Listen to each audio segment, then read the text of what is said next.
nakakalungkot na nga na it's about time that somebody really have to speak up and unravel a lot of things about what's going on with regards to our public works.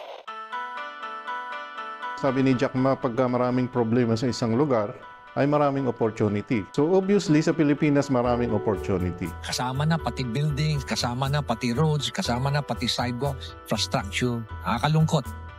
Ako po si Abdullah Arman Tagtag, isa pong structural engineer or civil engineer. Dito ngayon nagtatrabaho sa Middle East. Dito ako nagtrabaho ng mahigit 17 to 18 years na.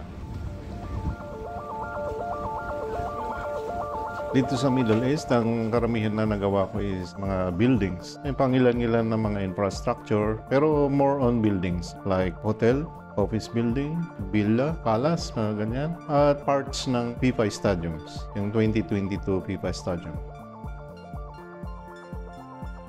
Gusto ko lang ma-share yung mga experiences ko, mga natutunan bilang isang civil or structural engineer dito sa Middle East at sa Pilipinas. May defect kung yan, kung consistently may defect. Karamihan ng mga projects substandard. Ano tawag natin doon?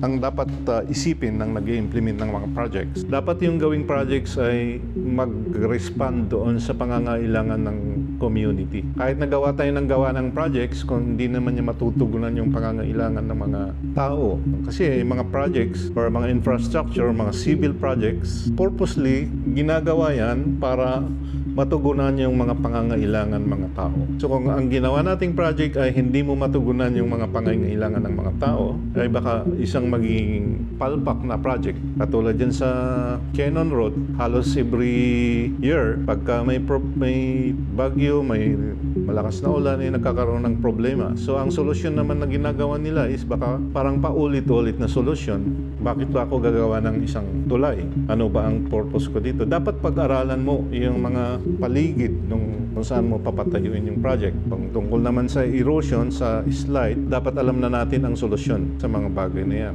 Kasi na-solve naman yan sa Marcos Highway. May mga ilang portions ng Marcos Highway na-solve yung mga long-term, yung mga erosion problems. Bakit natin hindi ma-solve yung problema sa Cannon? Dapat gawin nating all-weather road.